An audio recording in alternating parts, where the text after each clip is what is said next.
Good evening, televiewers. You're welcome to today's edition of Prime on My Media Prime. This evening, we're going to be looking at two key topics. Or the first, asking the question as to whether in 2022, Africans should still be blaming the West for their stagnation. Are we not mature enough to identify where we have gone wrong? Are the West, or is the West actually very strong to be responsible for what we are going through? By turning to the East, we know that today Africa has a lot of relationship with China, and currently we have seen Russia in the Central African Republic. We've seen them in West Africa. Is Africa actually aware of what responsibility they have towards their fate? On our second topic this evening, we are going to be looking at what is happening to our brothers and sisters in the Middle East. We have heard stories coming out from Qatar, the United Arab Emirates, and other countries like Kuwait. They went there through agents. How genuine are these persons who are working for them to get to these countries? What are the promises that are told to those our brothers and sisters who are in Africa, in Cameroon, particularly as far as the promised El Dorado in the Middle East is concerned? We are discussing these two topics with our panelists. Two of them are in the studio with me. Emmanuel is in the studio with us, a very active member of Cameroon Civil Society. Good evening and welcome. Yeah, good evening, Mr. Leo. Good evening to the viewers of my media Prime, and especially Prime. Permit me just 1 minute to say a word of condolence to my family, which at this point in time is bereaved. We lost someone who has been a mother to everybody in Boyo. If you go to Boyo and you ask the people who were born after 1984, most of the Bens and the Bernadettes took after my grandmother's name because she was a midwife. She has brought forth many souls into this world, and today she has left us. So I just think wherever she is, she will be resting in peace. But Boyo is mourning. Boyo has lost a heroine. Boyo has lost a peace-loving woman who never distinguished who was a biological son or daughter and who was never a biological son. So the people of Boyo, we are together in the morning. Thank you for inviting me. Okay. We're also in the company of G. Lucas, also very active member of Cameroon's Civil Society. He's coming all the way from Boya, Southwest Regional Capital. Good evening, G, and welcome. Good evening, Mr. Leo. It's a pleasure to be on Prime today. Okay. We also are going to be discussing with Dr. Richard Munang, who will be coming in from Kenya. If Dr. Richard is there, good evening, Doctor, and welcome. Yeah, good evening, Mr. Leo, and to all the viewers and to the panelists in the studio. It's a great pleasure to be back and looking forward to contribute to this very, very interesting and important, timely topic. Doctor, I'll start with you. When you look at, when you read from many Africans today, almost everybody is blaming our situation in Africa on the West. Do you smile over it, or you ponder and ask yourself where we are? Yeah, thanks, Mr. Leo. I think the reality is this. Each and every one of us grew up in contemporary real Africa. In villages, and I believe that when we were growing up, we either teeter goats or actually we harvested or cultivated a farm. The point I'm bringing this up is that if we didn't do these things, we were not going to be able to pay our school fees by our parents, and therefore progress have to be taken by everyone to be able to move forward. When you look at Africa today, I think the question whether Africa is stagnating by the Western society is one in which we need to interrogate very carefully, because since the independent dispensation on the continent, 60 years after, the GDP of the continent have grown 60 times. That's 6,000%. That is not stagnation, because in the entire world, only 11 countries were not colonized. And in Africa continent, there were 2 countries that were not colonized, but those 2 countries are not better off today. So the point I'm trying to bring this up today is that Africa's being where it is today is not as a result of anything to do with the West, but it's as a result of a wrong narrative, because there is profound power in a narrative. The narrative of Africa is not one that is based on indigenous development, but is one that is actually framed elsewhere, and then we embrace it. And what we've done for over quite a very long time is that embracing that narrative without contextualizing it within the reality of our different countries have resulted in us not being able to drive leadership that is pro-development and one that is actually driving economic prosperity. What is this narrative? How can we today understand that most Africans believe that we are where we are today because of the West? Yeah, let me just give a very practical example. In the year 2000, there was a narrative that was put up by The Economist, which is a newspaper in London, that Africa was actually a continent that was not the best. For diplomatic reasons, I'm not going to use that word that they used. But 10 years after, it changed to Africa Rising, and Africans embraced the narrative. And then by 2015, that narrative, because of the downturn in commodity prices, changed to Africa Limping. And nobody was talking about it. So when you look at the continent today, let me just take the very practical example in the area of environment, of climate change. Because of the Russian-Ukraine war, there is a narrative that is being crafted today that natural gas needs to be tapped. And then when you look at this, Africa is embracing it without asking the question. If you look at the entire African continent today, 620 million Africans are energy impoverished. But in a continent that has 365 days of sunshine. But you are grabbing a narrative of exploiting natural gas. Yes, we need electricity, but that electricity, even if you exploit natural gas, you need 25 billion each and every year just to build one plant. How do we start to look at, if my mother is in Jinquin and she doesn't have access to electricity, what is the easiest possible means to get electricity to her?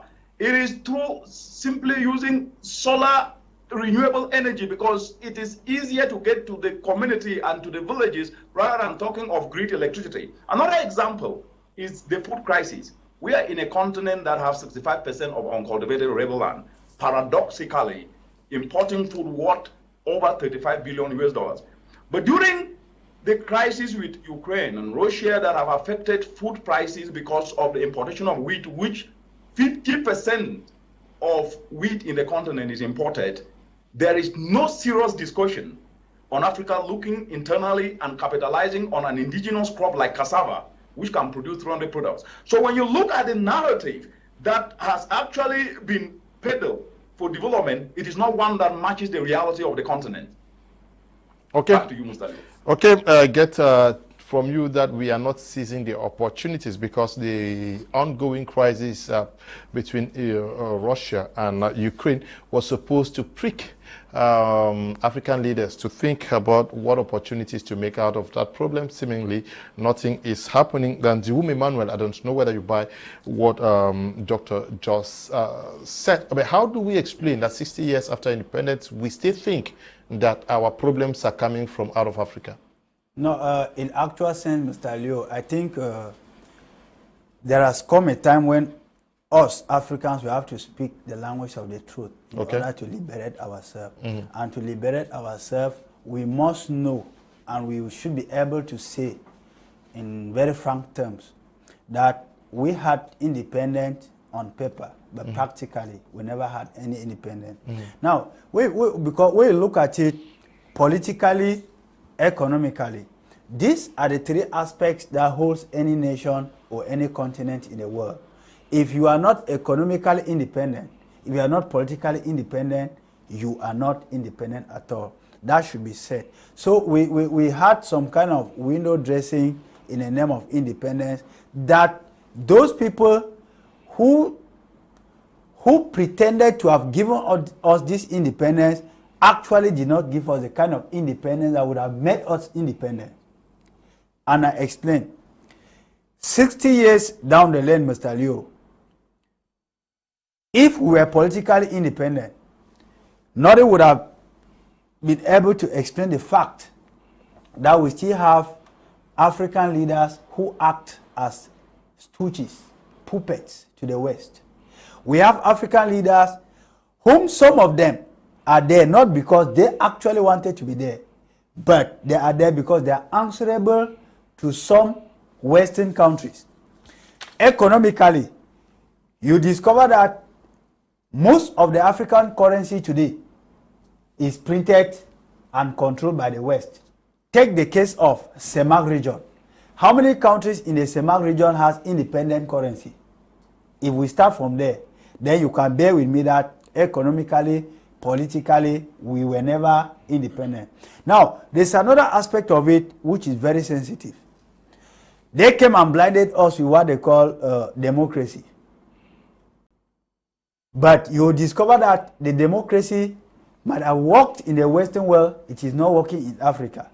Because when you look at the context in which Africa finds itself today, whether we like it or not, it rises and falls back to bad leadership. And this bad leadership now comes back to answer your question that African stagnation in the years could be linked to the European hand. But today, I personally observed that our bad leadership in the African continent has made Africa to remain stagnated. What explains the fact that in Europe, many countries, 99% of the European countries, have what we call mandates of a president, presidential mandates. If you rule for the first 4 years and you succeed to go for the second term, you know that automatically you are going down. But in Africa, the contrary is that we have eternal presidents who live there forever. And the worst thing is that they live there without delivering the goods. That is the worst part of it. Whether the population is happy or not, the pleasure they take in remaining in power is what is their main concern. So when you look at all this put together, you see that today, the stagnation of Africa, Mr. Leo, is coming from Africa. And it stems from the bad leadership that we have. Because still in this line of democracy, let me tell you, countries like US has problems. Countries like Germany has problems. Many other countries in the world have problems. But you will never see a president in such country get up to declare war against their own citizens, whom they are supposed to work together to build their own countries. But in African continent, where power is the only thing that makes somebody to look like a leader, they even get up, they declare war against their citizens, forgetting to know that for development to take place, leadership works hand in glove with the citizens. Because if the citizen is not there, you who is on leadership, you can never be evaluated. Now, African leadership has failed us and has failed us woefully. I don't think today there is war in Ukraine. Paper that used to be 5 in Cameroon for 25. Today we have 3 fingers of paper for 100 francs. And it is paper that is cultivated in Cameroon, not that it is cultivated in Ukraine. But you will be told that it is because of the war in Ukraine. So where Africa has actually failed is because most of the African countries do not have what we call backups in their countries. Because every country needs to work like a football team.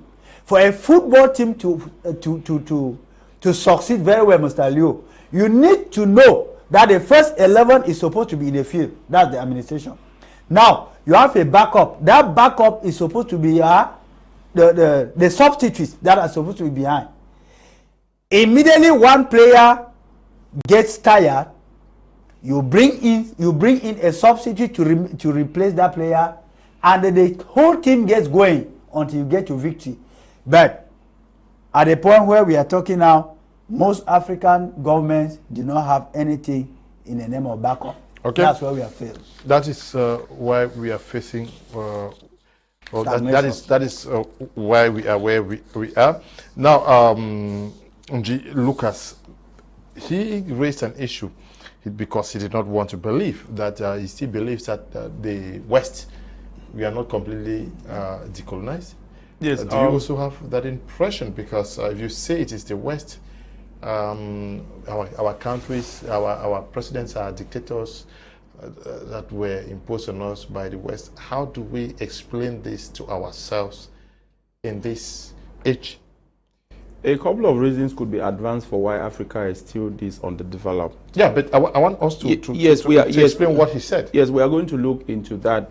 Of course, we have several variables that would have determined Africa's development, and we equally have some which he has mentioned. And what is at the center is Africa is not yet independent, and Africa must not consider independence to mean that you should cut off yourself from the other part of the world.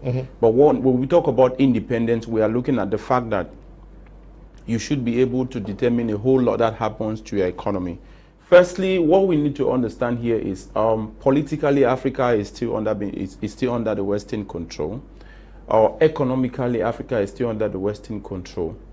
And when you look at these two things, they will give you the path you have to define for yourself at the end of the day.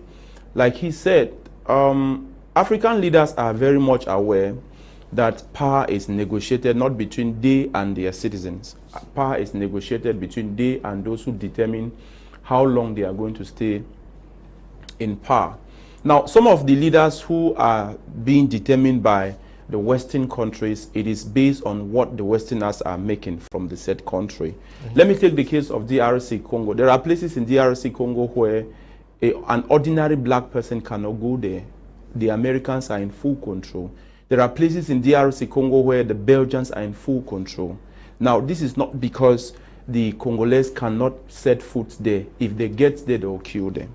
Now, what is happening? We need despotic leaders. Now, because of lack of despotical handling of a country, where you should be able to get up and say, I am the one managing my country, whatsoever happens should move on the way it is.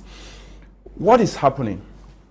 Most of these African leaders, because of negotiation, power negotiation between they and the West, they understand how far they will go. Mr. Leo, once some other person determines the value of your currency, that same person will determine how much you're going to have. Yeah, but why can't you decide to determine your currency? Yes, to determine your currency, it will entail that there is another variable, the citizens. To determine your currency, it will entail that the citizens should accept that there will be a period for about 20 years or 10 years for perpetual suffering because they want to build. Now, what does it mean? It means that they will have to forego the pleasure they are into today to accept with that leader who is going to come up, to say that this is the time for us to build. In Africa, you find youths, they are very quick to make certain moves simply because they consider what they are handling to be too difficult for them.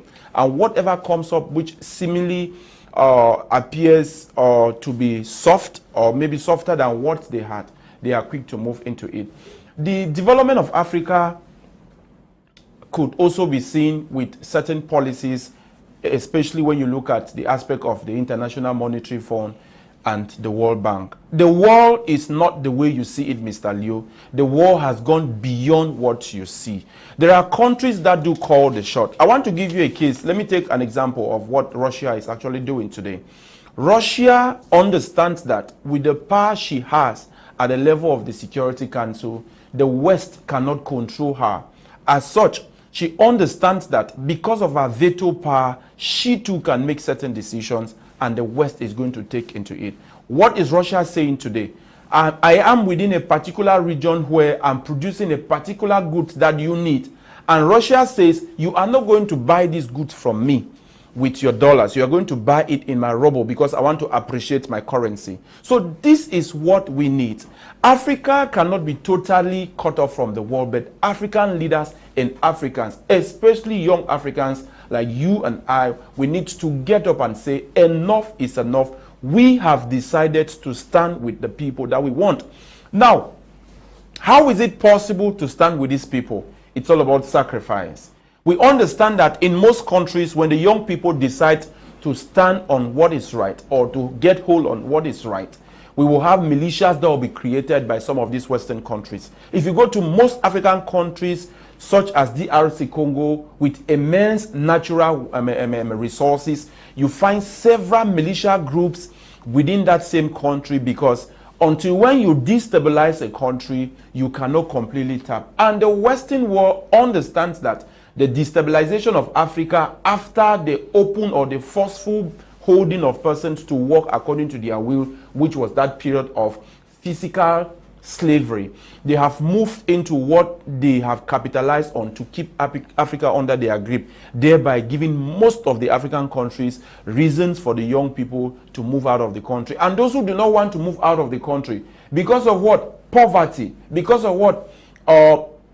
Lack of education, they are quick to listen to what the West has got to say. This is the backbone of the many militia groups in Africa, and because of these militia groups, it is very difficult to grow. Let me take the case of Cameroon. Many may not like to hear this, but I want to say this. Let us look at the case, the reason why they had to increase, they had to go back to modify the budget of last year, the 2022 budget that was voted.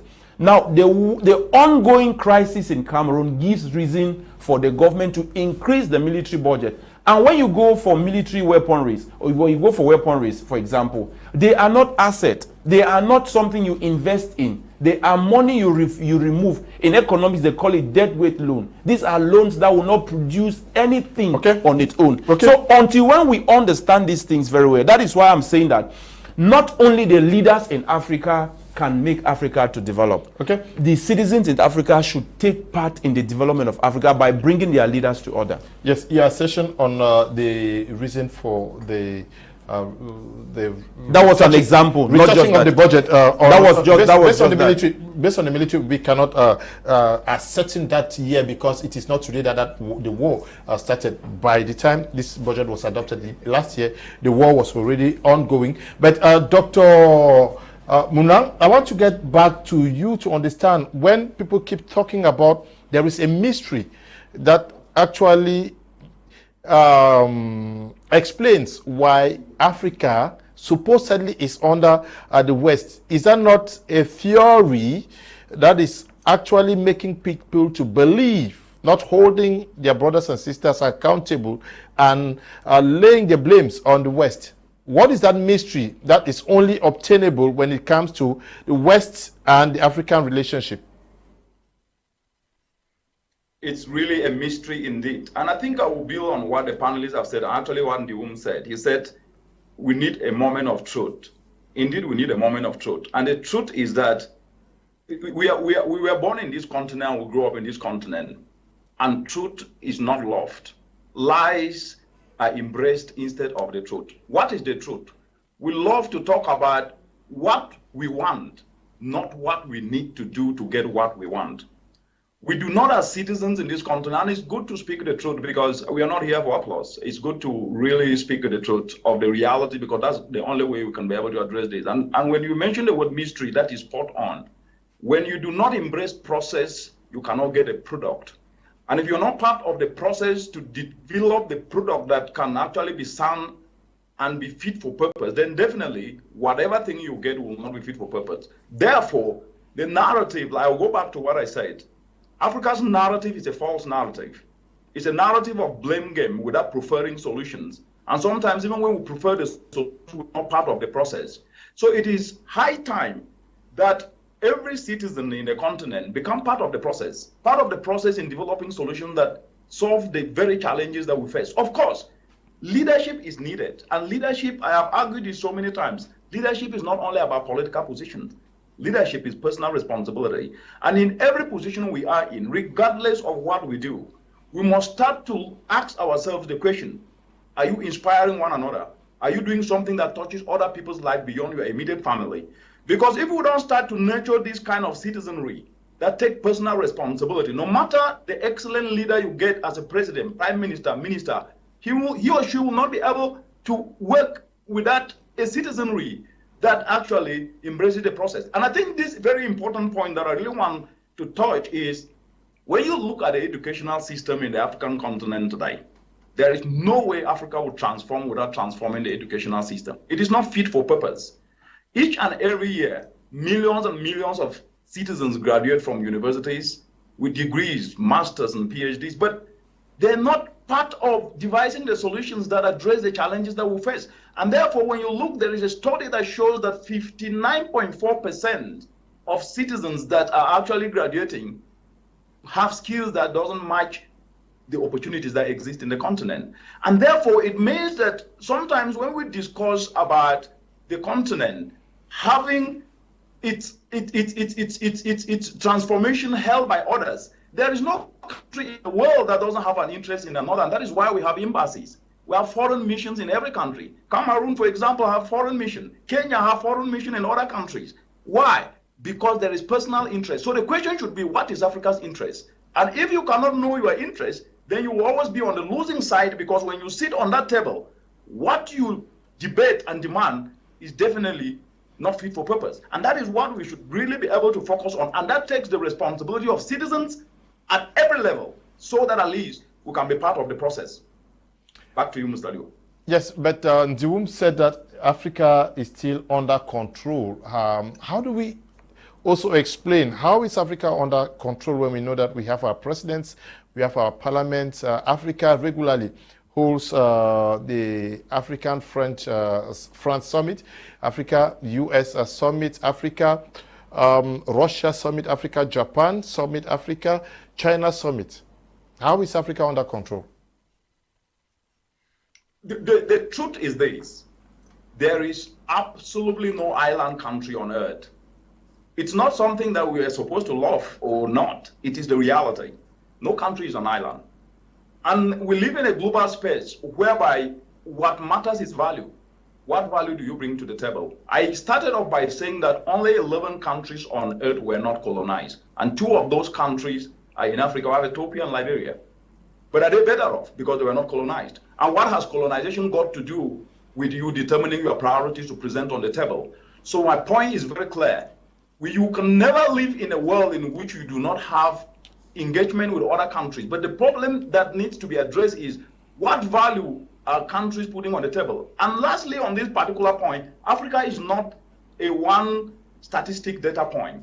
Because Africa is long and discussed sometimes as if it is a country. Africa is not a country. Each and every country in Africa have personal interests, have economic interests, have interests in different aspects that they engage bilaterally with other countries across the world. And so to discuss Africa sometimes as if it's a country is not right. Why do I say this? If you take Chad, if you take energy, a single person in Chad have what energy amount, what a year, 13 kilowatts per person, whereas in South Africa is 3,500 kilowatts per person. Why am I trying to say? The level of deprivation and the level of suffering and lack of opportunity among citizens in the continent are not the same. And therefore, we need to then look what can each country do, and which countries are going ahead and doing it right, that across the continent, South-South cooperation can also exchange ideas. So despite the fact that, of course, Africa negotiates as a continent, but there is also a threat, it means we need to start nurturing our citizenry to be responsible, to have the requisite skill, to start developing products that can be able to find a market within and without. Unless we start to look at it from that perspective, we might miss the point as we move forward. Back to you, Mr. Liu. Thank you, Doctor. Good evening, Mr. Liu. The West is responsible for African stagnation because they never gave Africa its independence in the first place. Mr. Liu, you can't sell a good and still hold the rope. Africa serves like a market to the West. Our educational system is being designed by the West in such a way that we are taught only how to consume and not to produce. Mr. Liu, we study computer in school, not on how to produce a computer, but rather how to use it. So pathetic. Abraham is writing from Yaoundé. Good evening to you, Abraham. Good evening, Mr. Liu, everyone in the studio. The West really knows what they are doing in Africa. So the African leaders need to wake up and work with their citizens to develop Africa. Frank is writing from Kumba. Blessed evening, Mr. Liu. Thanks for giving me the opportunity to make my opinion public on this issue. First of all, I would like to say Africa in this century is in a synonymous state with the Anglophone crisis. What I'm simply saying is we have lived all our lives pointing fingers at the Western world that They are the cause of our being in the state, whereas there is a common saying that if you do not know where you are from, you wouldn't know where you are going to. What I'm simply saying is Africa already knows that at some point we were tricked by the Western world. Just that knowledge is enough for Africa to stand to her feet and work towards being what she wants to be, and not still throwing blames, else we remain in this mental slavery. Thank you. Teku Alo is writing from Douala. Good evening to you, Teku Alo. Ndiwum Emmanuel, we are talking about the West. When we say the West to some extent is responsible for our plight in Africa, do we have the impression that Africans have learned, African leadership has learned something when we judge by the interaction that African leaders now are engaging with the East? I'm talking about the Asian nations. We're talking about China, Japan, and today Russia. Have we learned from the mistakes of yesterday? Well, Mr. Leo, it is very simple for you and I to say that we have learned. Okay. But the question goes back to our leaders. Have they also learned? And if they have learned as leaders, are they ready to take the bull by the horns to do the right thing? That is the question we should be asking here. Because to start with, let me touch on what Dr. Munang said a while ago. He touched on the educational system, and you and I know that we have been singing and crying over this every day. Our education system was not tailored in a way that it was solution-oriented. It was instead tailored in a way that it was dependent-oriented. That is to say, it only opened our eyes to be able to read, write, recite, and it did not teach us the practical part of it. And that is where the West gave a gap between Africa and themselves. That is why they are so technical more than us. Now, the question again is, come to Africa. Take the case of Central Africa. You get schools like Public Works Department School, High School of Engineering, École Normale Supérieure. But then, when it comes to constructing a simple bridge in our country, we have to run to China. We have to run to France. I want to take the case of the Rivawori Bridge, where there was a brouhaha between the French company and the Chinese. The French fought over it since they are the ones either directly or indirectly controlling Cameroon. The contract was handed over to France, but France later on gave it to China. Here we are talking about capital flight. What the Chinese technician or the French technician worked and left back to his country was not deposited in the Cameroonian banks. That's a fault on our part. Now, it keeps widening the gap. As they keep advancing, we keep stagnating on the same place. That's our topic. We are stagnating. Why? Our leaders have failed to make a retouch or to relook at the educational system that they gave to us, which was not problem or solution oriented. So that education system we have today is more of a problem to us than a solution. Now, when you look at Africa, the way things are going, my co-panelist Nji a while ago talked about some areas in Africa. Let me just point out what actually part of what provoked a riot in Mali. Can you imagine that in Mali, the French troops were there? The president, the Keita man who was there, who was answerable to France, accepted and signed an accord that the French military on his soil was superior to his home military. In that same soil, the Malian military had areas they could never visit, but the French military had total control over that. Can you imagine? In Cameroon, we had cases where, in some sites where I will not, for some reasons, name them, we have seen situations where foreign workers are protected by the Cameroonian military forces, whereas the domestic workers are molested in front of them and nothing is being done. At the end of the day, these people work their money, they carry it, they loot it out of the country. Capital flight again. Now, Africa of the 21st century should not blame the West for their problem. They should blame their leadership for their problem. Because if the leadership in place had understood that a country only grows when you listen and sought to know the aspiration of your population. Look, Mr. Leo, there is one thing that African leaders have been missing. There's a link they have been missing. The highest security in the world comes from your population. It is not from the person who is defending you as a colonial master. Because if your population stands up to defend you, no matter how well equipped a colonial master is, that colonial master can never defend you. That is why Assimi Goïta till date has not been killed. Because his shield, yes, his shield is his population. His population has discovered that this is a visionary leader. The leader is talking for the people, not for somebody outside. How do you explain the fact that we are in a continent where most leaders take their treatment out of the country? They live in continental hotels out of the country, but back in their countries, they do not have hospitals. They are children of the people learn under trees. What is stopping them from going there and copying these good hospitals, good continental hotels, to come back to their countries of origin and do the same, to give the population the pleasure that they also deserve? It is not only the leaders that need these facilities. The population of such countries as well need such.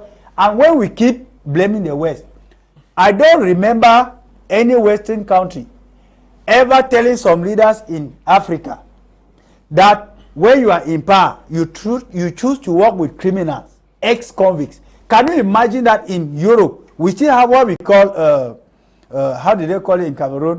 Enquête de moralité. How do they call it in English again? Non-conviction. Non-conviction. Yeah. Meaning that to hold a high-profile post in a country, you should not, your morality has to be clean. Your past has to be clean, Mr. Leo. But when you come to a continent like Africa, where you have people who want to die in power, they choose to work with criminals as ministers, what development do you expect for such a nation, for such a continent? So the West, for those who keep saying that the West sold us the goat and held the rope. When you are a good shepherd, when you buy a goat and you are taking it to your compound, you make sure that you also negotiate for the rope to be handed to you, so that tomorrow you don't blame the person who sold the goat to you. Okay. Now, I want us to clarify this issue of our system of education you raised. You said our system of education is also good. Yeah.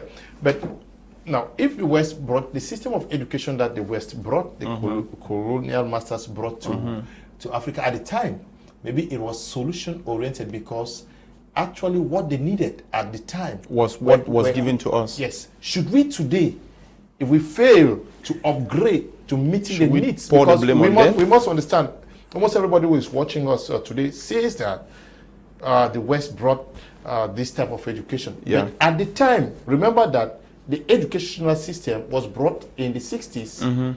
At the time, or before the 60s. About by 1920, I think immediately after the First World War. At the time, they had specific needs in Africa, so they introduced that type of education. But today we are living in a global village. Should we today be blaming the West for the system of education they introduced to meet the needs of the time at that time? What you have to understand, Mr. Leo, is this fact. Accreditation is what we are also looking at here. We are not going to completely blame the West with regards to our educational system. What we need to accept here is the fact that the West has got something to do with regards to our educational system.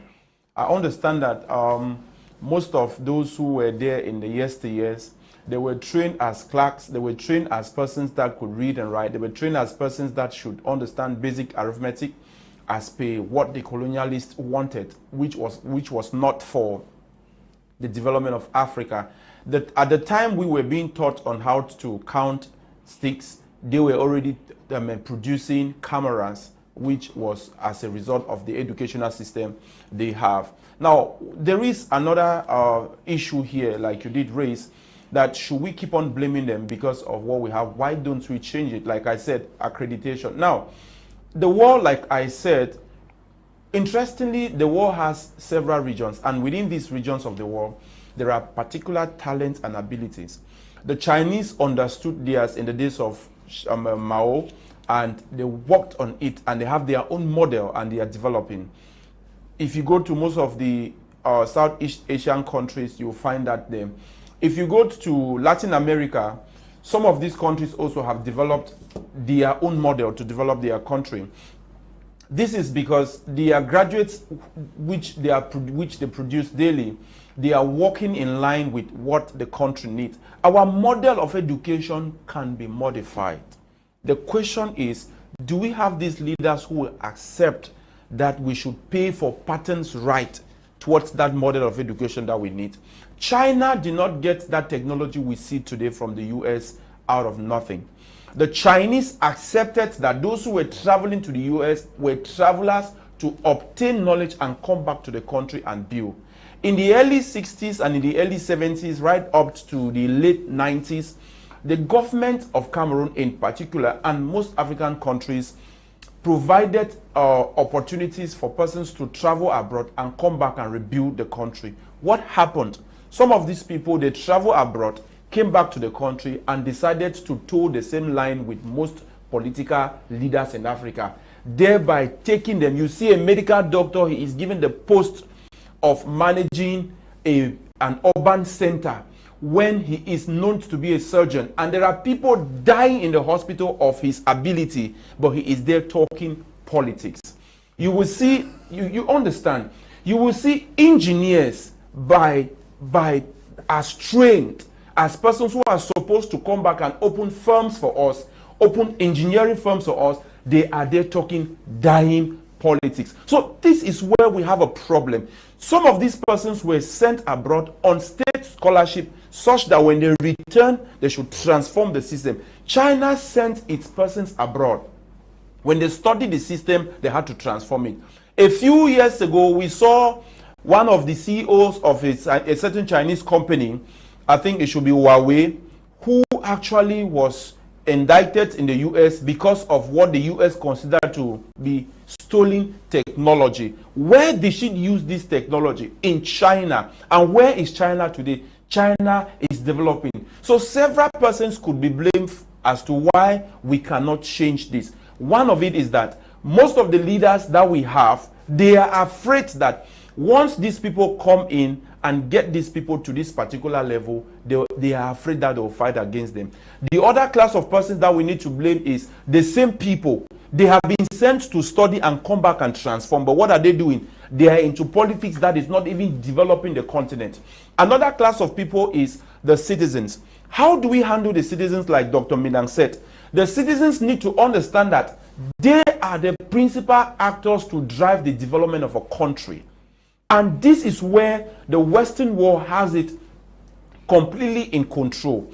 Now, the Western world tailors its policies toward developing the life of the people.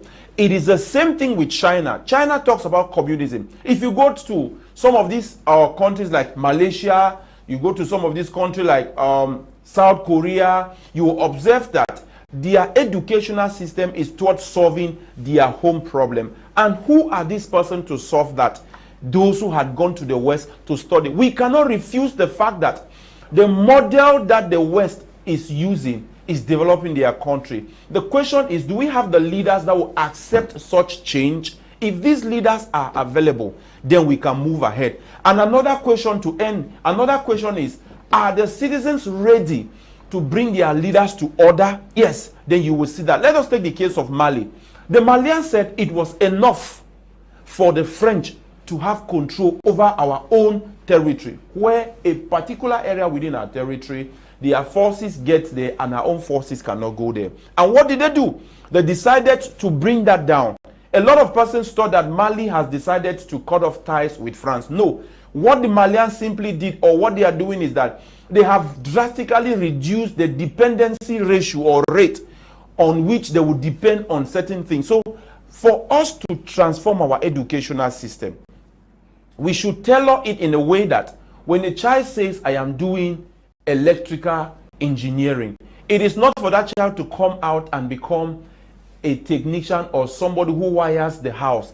That child should be able to tell us why we need to build this power grid, why we need to do this change that we have to do. If you say you are sending a child to do computer engineering, he should not just come out and tell us that, no, when your computer has a problem, you should repair it. He should be able to manufacture that particular chip. We should be able to understand that if we are doing coupling of this particular computer, let it be that this child was taught how to couple it. But we do not even have that. Okay. So the persons that are involved, we all know them. We have leaders in Africa. The moment leaders in Africa will decide to be despotic with the West, they are rather despotic with their citizens, and they are not despotic on Western philosophies that are keeping Africa stagnant. Good to the aspect of new colonialism is highly disregarded. Colonialists use our own brothers in the name of leaders to plague us because they understand that the human being looks at their own interest first. And that's why even very old leaders use unorthodox methods to cling to power, knowing fully well they are unable to dispatch their duties effectively. In Africa, if you even talk about your right to development, you could be hung for it.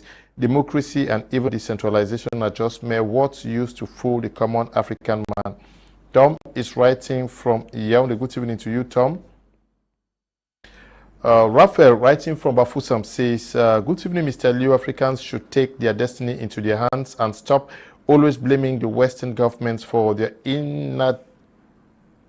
inaccurate development. If all African rises up and say no to the despotic leaders who do not have the interests of the city, I think if Africans do so, the West will not stop them. Raphael, good evening to you from the West region. Good evening, Mr. Liu and your panelists. Thank you for the discussion. I'm following with keen interest from Bamenda. Stephen Angu writing there. Good evening, Mr. Liu. The greed of our leaders is the cause of African stagnation, not the West. In Africa, we practice greed and call it politics. Agbotambe Ferino is from Danica. Good evening, Mr. Leo. I think the stagnation of Africa is as a result of bad governance and the inability to unite ourselves. I'm Fezi Vitalis, writing from Bekoko, Douala. Dr. Richard, why are Africans not asking why we don't have a common African market and are blaming the West?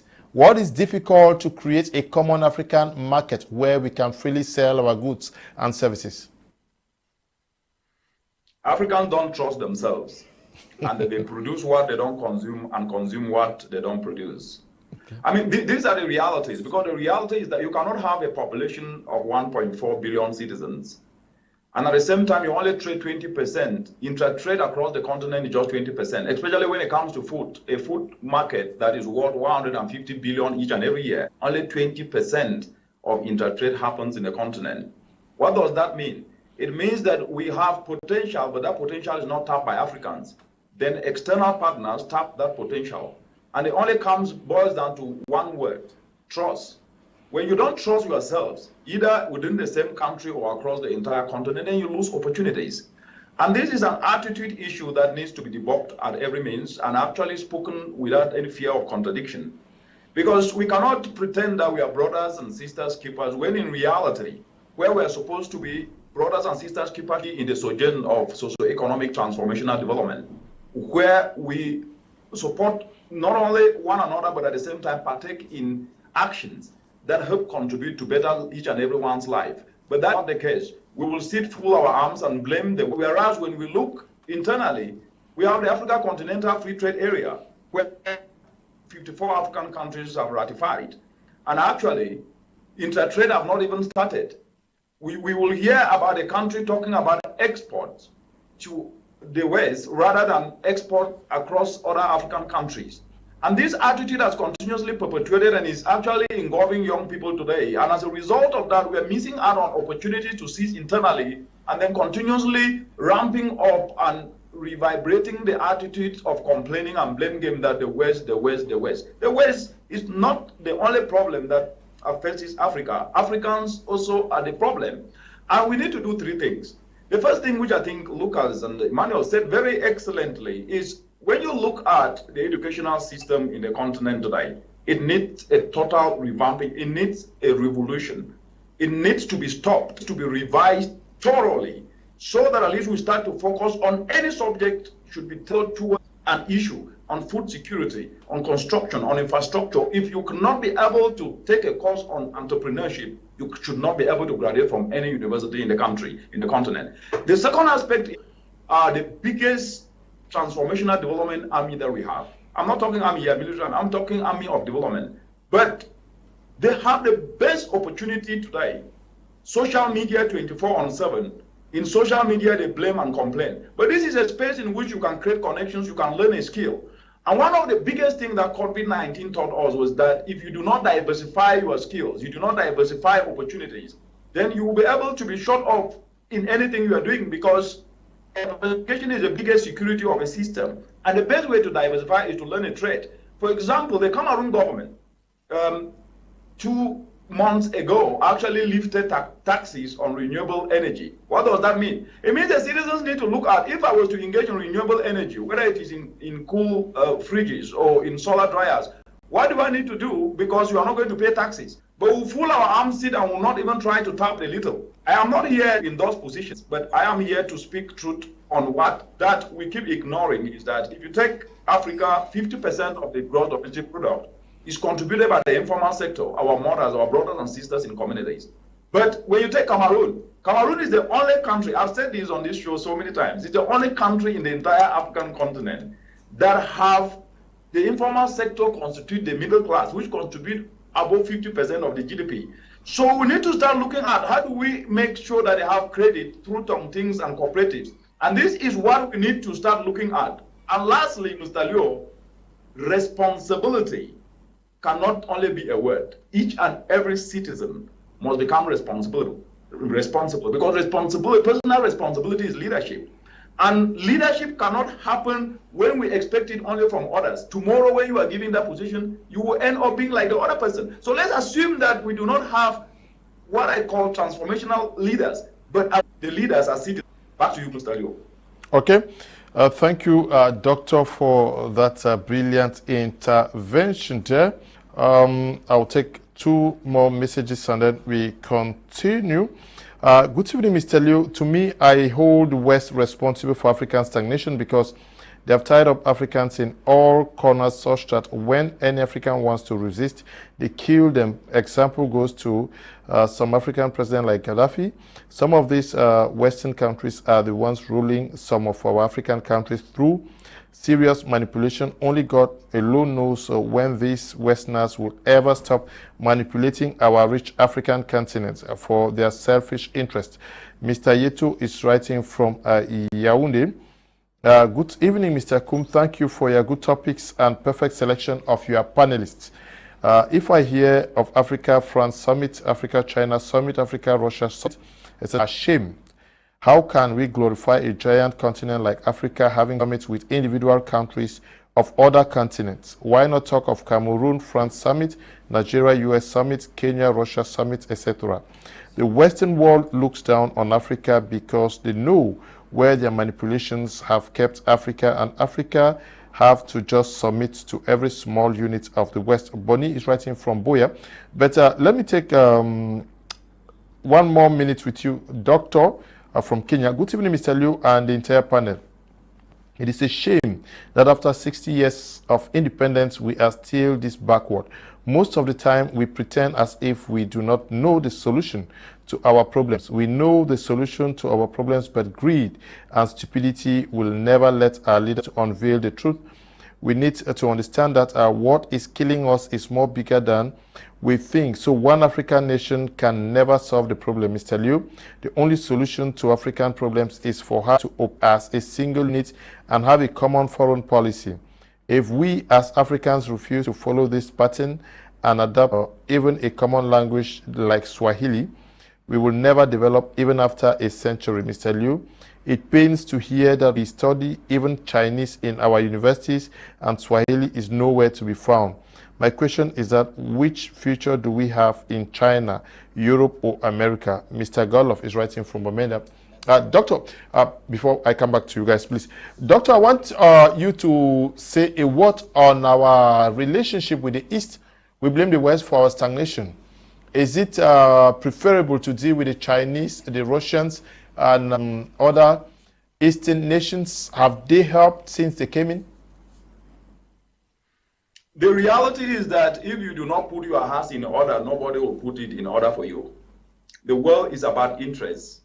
As I said, if you do not have your own interests, then definitely your interest will be taken away by others. It's not West South. It's about what can a country and a continent offers. And therefore, when you have an offer, then you go to the negotiating table from a position of strength. And when you're going from a position of strength, you know that 60–70% are your red lines that you cannot cross, because this is what you need for your country and for your citizens. But when you do not have that ability, let me just give a very practical example today. Africa is a continent that should be able to feed the entire world. Not only Africa, it should be able to feed the entire world beyond Africa. But what do? Instead of turning the uncultivated arable land, adding value to what is produced, Africa is spending money importing food while we lose food each and every year above $48 billion because of value addition. If we are to add value is not rocket science, it's very simple. Every university in Cameroon should have a department of industrialization, and that should be training citizens across the entire African continent to be able to add value to what is produced, to add value to cassava, to tomato, to potatoes, so that we can then be able to have food that we can then be able to export. When you do not have that, you import tin tomato from China, you import toothpick from China. Why do we blame China? Where did China ask the country or the continent to be doing that? It's because the continent do not have a clear direction of looking at how do we add value so that we're not spending money to export. Then we'll be respected, and then we will be negotiating from a position of strength. So in summary, what needs to happen is that we must start to fine-tune the mindset of each and every citizen. And this is the soft aspect, because there are false narrative and lies a lot of time that we are not good because we've been made not to be good. No. We are not good because we have believed what is not right and have embraced it. If we know we can be able to do what we need to do, like we have young people across the continent in Cameroon, whereby a cardiopad was developed by a Cameroonian youth. That youth did not borrow the knowledge from China or from Europe. He used his own knowledge and developed it. We have robotic street lights in DRC that were developed by young people. We have a lot of ICT communication tools that have been developed by young people in the continent. That means that they can do things. What is missing is the self-belief for Africans to embrace what is produced by Africans, to consume what is produced within Africa, and stop focusing on this attitude of believing in what they don't produce and not consuming what they produce.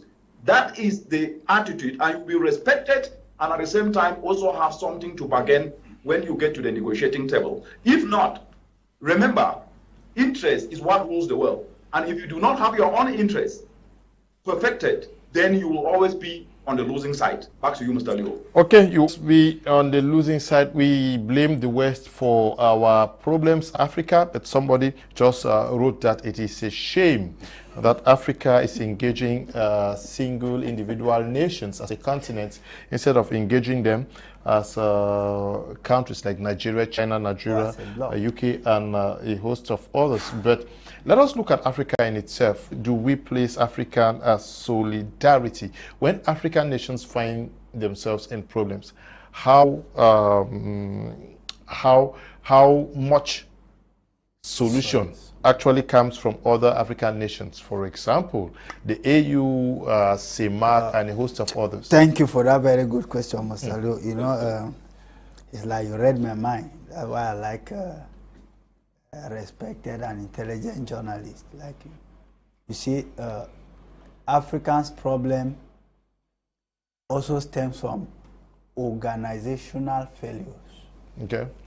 You see, when you look at a total bulldog, like what you mentioned the EU, which is like suffering from some kind of cerebral, you discover that it has been proven. It is not doom saying it. Even a child who is still in primary 6 today would tell the EU, when the name was changed 20 years ago, I think, from United for Organization of African Unity to EU, many thought it had come like the magic wand to solve African problems. But when you look at EU today, you discover that the first problem that Africa has to solve with a lot of urgency should be the wiping off or the complete dissolving of EU. Why do I say so? This is a continental organization that is supposed to take care of African problems. The person who is at the helm of this organization is Musa Faki. I think he's from Chad. Yes, he's from Chad. Macky Sall, I think the current president, Macky Sall. No, Musa Faki. I'm not making a mistake. We have seen a coup d'etat take place in Chad. Even if he's not now, he was then. Yes, at the time when Musa Faki was there, there was a coup d'etat in Chad. He did not come out to offer a word, Mr. Liu. He was at the head of this organization. That's one. We have seen more coup d'etats in Africa during this period of 20 years when it left from African Organization of African Unity to African Unity to African Union, which means just that word union meant the African countries were supposed to come as a bloc, a body. That is to speed up that solidarity you are talking about it. But we have discovered that Africa has become more disunited. What explains the fact that Assimi Goïta is there in Mali? You have not seen Cameroon, you have not seen Kenya, you have not seen Algeria, you have not seen Egypt. Brother, put hands together for him. He is receiving sanctions from his own home organization. Now, when you put AU, you put EU, you see that AU is a subset of EU because EU has a seat, a permanent seat in EU. In AU, that is, in EU, the EU has no say. Built by China. In fact, they don't even have a pen and paper there. If you are not invited, even you are invited as well, you are mutilated. You don't have the voice to speak. You don't speak. And then we are talking about a continent in the hands of a lame organization, crippled. I mean, AU should be by now. Maybe after this program, those African residents who are watching this program should have a second thought about that thing called AU. Now, so you see, this is this inferiority complex that our leaders have projected to the west and even to the east that we are talking, because when you look at it from the direction of the east, they are coming mostly for business, win-win kind of thing. Yeah, they are coming for their interest. But the west is coming both for it and for power. Now you understand that when you have failed leaders like those we have in Africa, who have failed in every domain, who have taken Africa, given it to the hands of the West, they look at us as second-class citizens from a second-class continent. Even in terms of, you discover Africa to them has become a dumping ground. That is why they used all their material that way. They send what they call here frippery. They come and dump it here, and we are very happy, like the Nigerian people who call it Tokombo. Africa has become a dumping ground for Tokombo goods, second-hand goods. So when we are talking about Africa being stagnant, let's first of all ask ourselves, what has been the role of AU for 20 years? With the wars that has multiplied, coup d'etats have multiplied. Of Chad, he is the chairperson of the African Union Commission. African Union Commission. Meanwhile, Macky Sall, who is the current president of Senegal, is the chairman of the African Union. Yeah. So he is the chairperson of the African Union. That's meanwhile, Macky Sall, Musa Faki is the chairperson. Yes. Now we also are talking about the West responsible for what we are going through as Africa. And day in, day out, we find African nations rushing to the West to collect loans. Now, almost everybody knows this, that we are getting loans from them, yet we say they are responsible for our woes. Mr. Leo, African leaders, within the last are we poor? Yes, within the last 40 years. No, the question is Africa poor? No. And the answer will be no, and no, and no. Until Christ will come, it will be no. Now, African leaders for the last 40 years have decided to mortgage the future of Africa for their personal gains, not for collective development. Very few countries in Africa are realizing this, that it should be for Africa's development, not for the personal gain of the leader and a certain group of persons whom they have decided to mortgage the country with. I would always like to make citations with regards to our own country. Let us take the case of Cameroon, where we keep on going out for loans year in, year out. And we have things on the ground that if they are traded, we have resources, human resources, natural resources, which if we put them together, our productivity would be something wonderful that would have helped us not to go out for loans. But why do we go out for loans? It is a ploy. I want you to know that if you had read the article titled Profiting from Poverty, according to this article, Africa loses about 14 billion CFA francs, $14 billion daily, while she receives $1 billion as aid. So 13 times it goes out from what she gets. And what is the reason? The African leaders have decided to mortgage or to give the sovereignty of Africa into the hands of their personal greed. Not that we are lacking. We are not lacking. Unlike the world that would have said, once you borrow, you make it better. Those of us who believe so much in when you do not borrow, you have to work harder because you need those things that you easily borrow and go in for it. And what is very sad is that most African countries goes in for loan, which to service that loan, it's another problem. Firstly, the interest rates that they give money to Africa is alarming. So you may want to ask yourself that why do we contract these loans? Because the loans are not even profitable. And why do we take these loans? We take these loans because most African leaders have decided to collect money and put in their private pocket. So we do not need to go out for loans. I will still fall back to the Africans and the citizens. I believe strongly, like I said, the Western countries and their policy is about the welfare of the person whom they are governing. But in Africa, those who are on power, those who have the power given to them by the people, see the people as their servants, whereas they are the servants of the people. So whatsoever is happening is that Africans have decided to allow bad leadership, which is the major reason for their problems. And I know that whenever you talk about bad leadership in Africa, most of the leaders will not want to hear this. And whenever you talk about the citizens being the cause of their sufferings, they will want to expect that they should take to the street with violent means to go for that. It is no and no again. Let me give you an example with the leadership of Samuel Eto'o.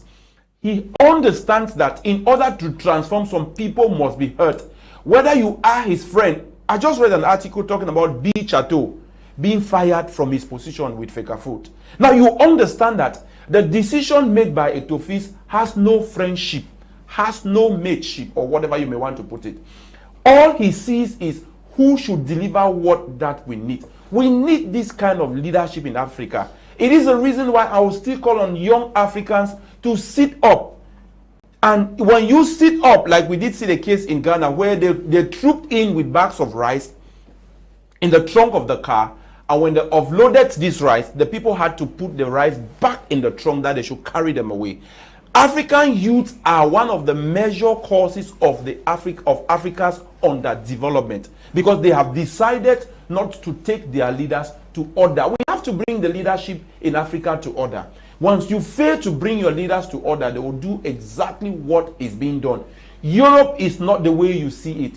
China is not the way you see it. When Nicolas Maduro understood in Venezuela that support from his people was going to prevent Juan Guaido, who had already gotten an embassy in the US, given to him by the US government because they wanted to destabilize his country, the youth in his country stood up, and Nicolas Maduro was not ousted as was intended by Juan Guaido. So the major problem in Africa is that we are not lacking.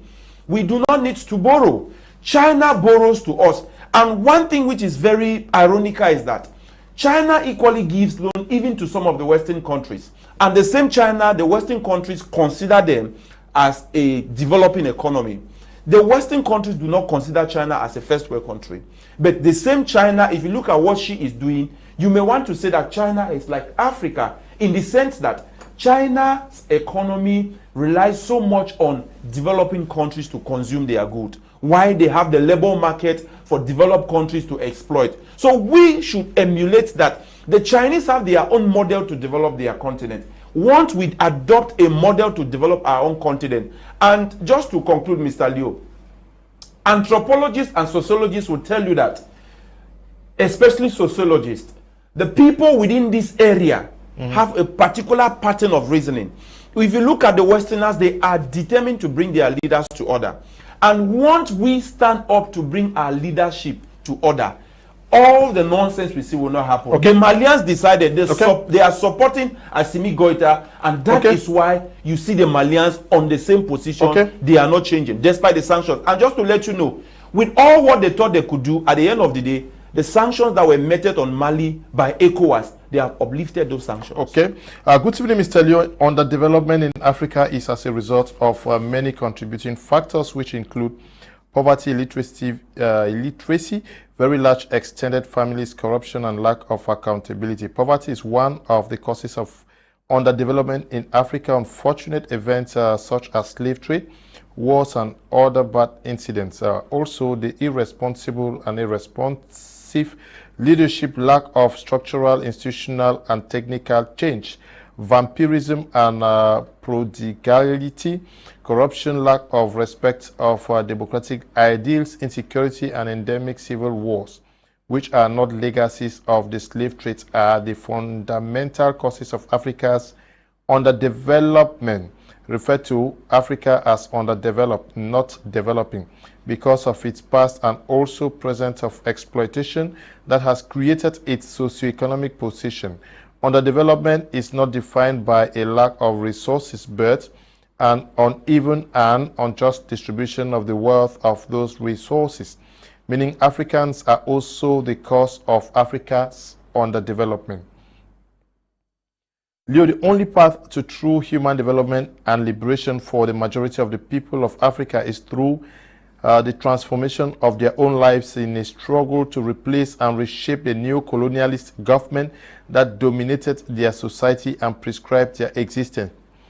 Teko Benz is writing from Quarter 1 in Mutengene. This one says, lack of leadership and selfishness. North Korea, which has been under Western sanctions for more than 50 years, has better infrastructure than most African countries. Don't be surprised that if Afghanistan calls for an African summit, all the African presidents will be in attendance in Kabul. If Eto'o was a good leader with a vision for the future, he would not have appointed Ernest Obama as communication officer of the Federation. Okay. Back is writing from Canada. Good evening to you. Back. Good evening, Mr. Kum. I love your program. George is writing from Womb. Good evening to you, George.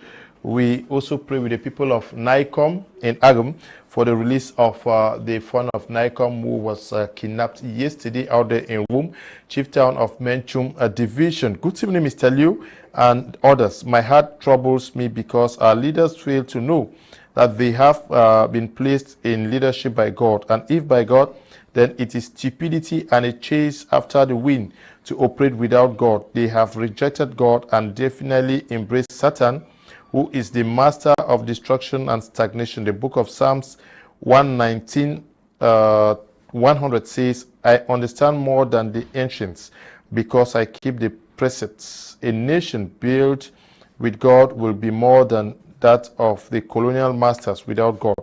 Echani Joseph in Yaoundé is my name. Good evening to you. Joseph, the father of Jesus. Good evening, Mr. Liu.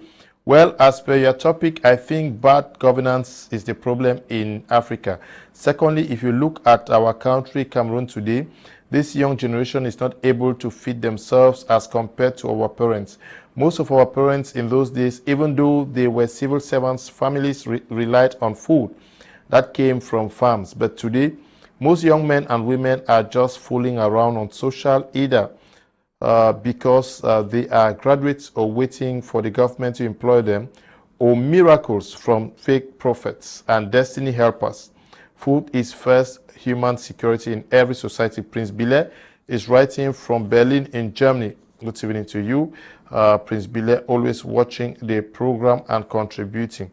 Good evening, Mr. Liu and the panelists. I'm Raymond, writing from Kumba. My suggestion is that if we, the Africans, would have embarked more on technical education than the grammar education, our citizens would have been busy on manufacturing rather than reading about revolution of other countries. Now, what is the result? More revolutions are going on in Africa. Good evening. In the studio, God instructed the Israelites not to marry from Gentile nations because of their idolatry, okay? Africa's stagnation is as a result of leadership, too much dependency on Western world, poor rule of law, educational system, brain drain, too much negative influence, colonial masters, lack of trust on ourselves. Bon Kishiri Victorine is writing from Boya. Nice program there, Mr. Liu. Has the West refused the different inspectors in charge of the different subject areas we have in our schools, from designing good educational programs in our curriculum to replace the old existing ones? Those who head the different ministries, especially education, agriculture, and research, should go into serious work. What are tractors doing in bushes in Ebolova under the watchful eyes of the Ministry of Agriculture? Is it not time to propose to the head of state that those tractors to be distributed to the different regional delegations of agriculture so that local farmers can benefit from it to plow large area of wheat cultivation? Ambrose is writing from Bamenda. I'll end this topic with you, Doctor from Kenya. Doctor, now let's look at loans gotten from the West. We need the West when we are in problems. We want the EU Parliament to say a word. We want the US Congress to say a word. We want the US Senate to say a word, and then we jubilate. We even engage in many activities, hoping to catch Western attention. And then when we find ourselves in problems in Africa also, financial-wise, we are quick to run to the IMF and other institutions and governments for money. Are we poor? Can we not solve our problems ourselves first? And do we not have enough resources to be able to create banks that can finance our projects in Africa? Yeah, thank you very much for that question, Mr. Liu. Africa is actually funding the world. Each and every year, Africa loses above 60 billion US dollars to illicit financial flows. 60 billion above that every year. And when you juxtapose that with the losses in the agro value chain, 48 billion US dollars, then you are talking of a continent that is just too rich, more richer than any other country, without even bringing in the raw materials, in this case, the minerals, and you name it. But before I really get into the loans aspect, I like to touch on this aspect of solidarity, because if there is no solidarity, then definitely even the development we are discussing about cannot happen. Development is done by people. People do development for themselves. It's not done by others for people. What happens is that if people are not doing development for themselves, regardless of class and of community and of which part of the continent they come from, nothing will ever happen. So the solidarity Africa needs today is not solidarity of only crying on the shoulder of one another. It's solidarity that is supposed to center around socio-economic transformation. It's about developing value. It's about producing what the continent needs. If the continent is food insufficient as it is today, can the continent come together and say, let's focus on cassava? That is solidarity, to feed our brothers and sisters who are dying each and every day.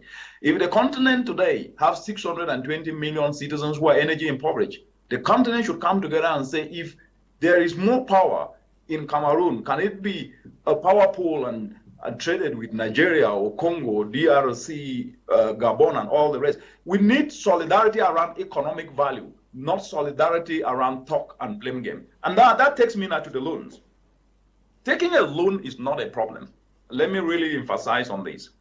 If you look at the debt to GDP of Japan is 200% higher than the GDP. The United States debt to GDP is 100% higher. In Africa, most African countries have their debt to GDP at 50%. Why am I putting this in perspective? I'm putting this in perspective for two reasons. One, taking a loan is not a crime. What is a crime is when that loan is not invested in an area that can benefit and transform communities within the country or the continent. And that is where the continent have been getting it wrong. If you take a loan to construct a road, what value will it bring if it is not connecting a farm to a market? Then you are missing the point. And that is where Africa has missed it, misplaced priorities and development that is not fit for purpose. And I've argued so many times that if we do not rethink our development and start to connect farms to markets and start to decentralize electricity to where value can be added to what is produced, then definitely this kind of linear thinking development will not be able to lift people from the bottom of the pyramid. The biggest development Africa needs today, it needs to be development that is bottom up, not a top-down development where ideas are taught in a boardroom and responded to community in a way that are not necessarily demand-driven, but supply-driven. Let me just give a practical example. A mother in Munang or a mother in a village in Tico or anywhere in the Cameroon or in Marwa, it doesn't really matter, who is losing her beans or her maize or her vegetables, needs a solar dryer to dry her vegetables or to dry her cassava. She needs electricity to be able to light her home, to be able to power a cool solar fridge. When you don't bring her electricity and you are bringing her a road that doesn't even connect her to a market, are you solving the problem? No, you're not solving the problem. So mismatch with these loans that are taken is actually resulting to wastage. And the other aspect is that if you take loan, you have to pay them back. And who pays them back? Citizens pay them through taxes. So you must be able to make sure that those loans have value. There's value for money.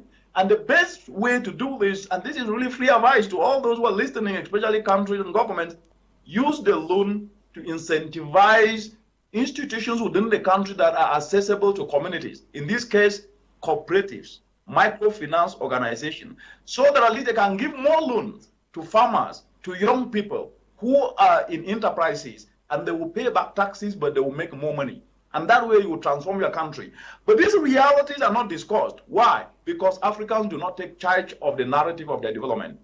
They talk about loans. Yes, they talk about big infrastructure. Big infrastructure for what?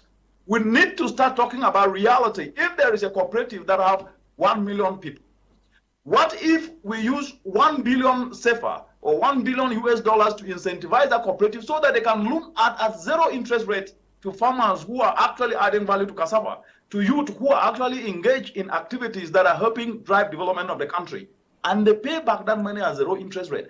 Within 5 years, the economy of any country in the continent will transform. But these ideas will not be listened to. Why? Because the narrative of Africa is that somebody needs to do development for us. And this is really, really dangerous. Unless we start to know that we are the ones we need, then definitely the narrative will continuously derail reality.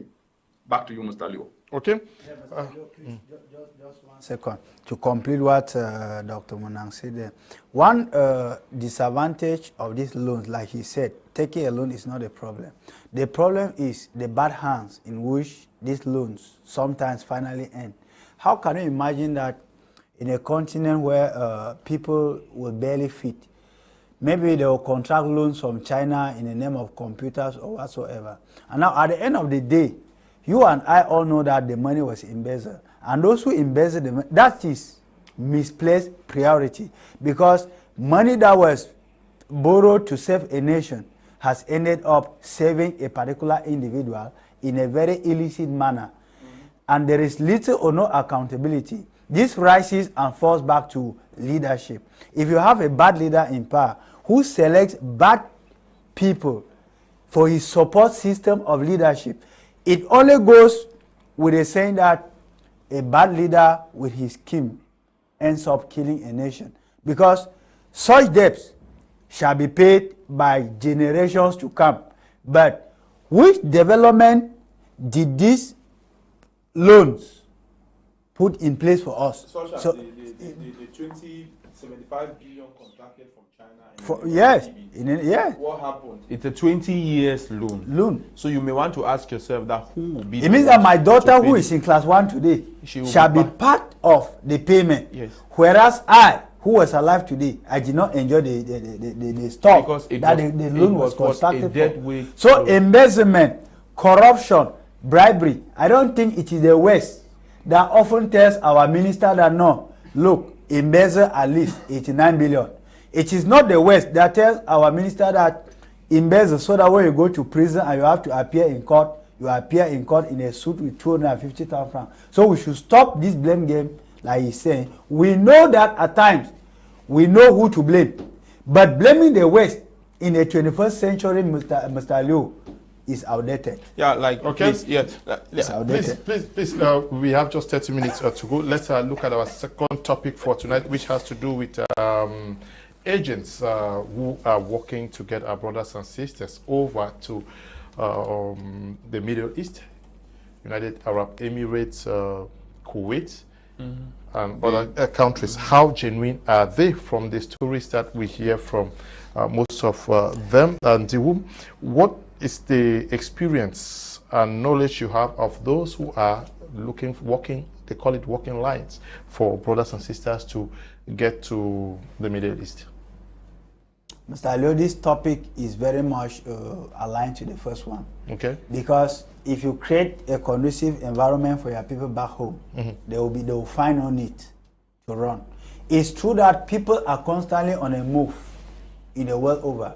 But let the move come from a pull factor and not from a push factor. So it is first of all very important to note that those who find themselves in the Mediterranean Sea are sometimes running away from push factor. And because of this frustration, they fall into the hands of these scrupulous guys who call themselves document or middlemen. And at the end of the day, you see what we are seeing. My reading of this, because I have struggled, right now as I'm talking to you without disclosure, there's a young man, we are struggling to find ways so that he get back to Cameroon. We don't know how he left, but where he is today, he's stranded as we are talking now. Where is he? I think he's in Kuwait. He's in Kuwait as we speak now. How did he get there? That is the first question I asked the mother when she reached out to me. I asked a question. Because for so long, I did not know that your child was not in the country. It is only today you call me and the first thing is crying. There is somebody who has already collected this sum of amount for such activity. Until date, nothing is coming. Even the number has gone mute. So at this time, I'm not a police officer. I don't know what we can do. But we are still struggling to do something. So we are suffering from a situation where unscrupulous men have benefited from an already bad situation where people who do not have knowledge of where they are going to, but attracted by maybe stories told through Facebook, WhatsApp, and all whatnot, leave their country of origin and are going to where they call it greener pasture. Because from the story you get, they will say, no, a friend told them that they had already had a job and he was coming to be living here and working. Since he has been there, there is no job. And the little jobs they have been doing, they go through a lot of torture. So I think it's something, it boils back to the various governments in Africa. We need to put policies that protect our youth, especially in the domain of traveling. And we also need to put some kind of punishment that when some of these people who play the role of the middlemen are caught, Mr. Liu, they should actually feel the hammer of the law so that it should serve a lesson to others. Okay. Where do we place the blame here? Is it the government that is not providing an enabling environment? But we see videos and pictures of persons who are actually suffering in these areas. We have knowledge of this. We are talking about it on TV and radio stations every day. Yet some people still feel very comfortable to convince. No, we are talking about agents here, to convince other persons to move over. Yes, firstly, what you need to note is, as a human rights defender, that is trafficking, that's human trafficking. And it is, first of all, a crime. It's something that we should not even encourage. As a matter of fact, I totally disagree with any form of irregular migration. What do I mean? It is very simple. It is simple that before you get into certain countries, whether you were to go through the normal route or the irregular route, there are certain things you need to find out about this country. I keep on telling them, I will condemn migration that has to do with human trafficking. We have persons who leave because they'll give you all fine reasons. The government is bad, yes. The country is not moving, yes. The person who is taking you tells you sweet talks and you fall for it, sadly. And these persons, they understand exactly what is on the ground. Now, any country that has a poor human rights index with regards to the Universal Declaration of the right of persons, these are countries for you not to encourage going there, because the treatment, first of all, is not going to be good. Let me take the case of Kuwait, which we all know. Most of these guys, it is all about the sweet talk. But who is behind it? It is not the government that would tell you to leave because the country is bad. It is your ego, the quest to make the millions that will sing in your ears, all the sweet talking that you get. It is about telling you that when you come here, this is what you are going to get, and this is what you are going to have, and this is what is going to turn out at the end of the day. So it is a topic which the individual involved needs to know that he or she is being sold off.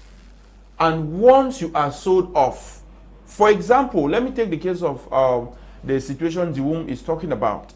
In most of these cases, from my own findings, you realize that the amount of money that they collect from this individual with assurances that you are coming and you are going to pick up a job, you are going to have a place to live and things like that. When they get there, the first thing that happens to them is that the person who buys you off eventually takes your passport.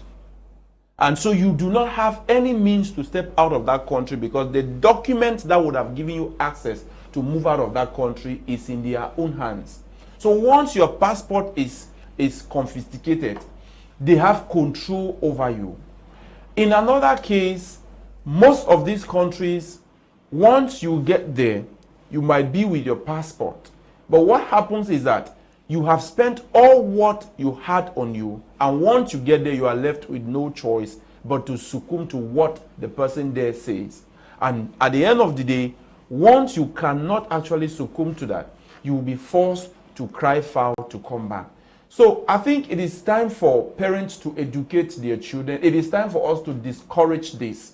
I have persons whom I would not consider to be people of low, little or low IQ, but there are people whom you will not imagine they have loved to put themselves into the hands of human traffickers. And what most persons do not know is that most of the Middle East country, they'll end up trafficking human parts, because most of these persons at the end of the day, they will end up to become persons whose kidney will be bought by others, whose liver will be bought by others, whose heart will be bought by others, and different parts of their bodies will be bought by others. So most of this trafficking is not for your good. In fact, most of those who have gone to these countries, they are now running back to Cameroon. Most of those who went to Kuwait, they are running back to Cameroon. Most of those who went to Oman, they are running back in Cameroon. Most of those who went to even Qatar, they are running back to Cameroon. It is happening so because the countries where they run to has nothing to do with human rights, especially their rights.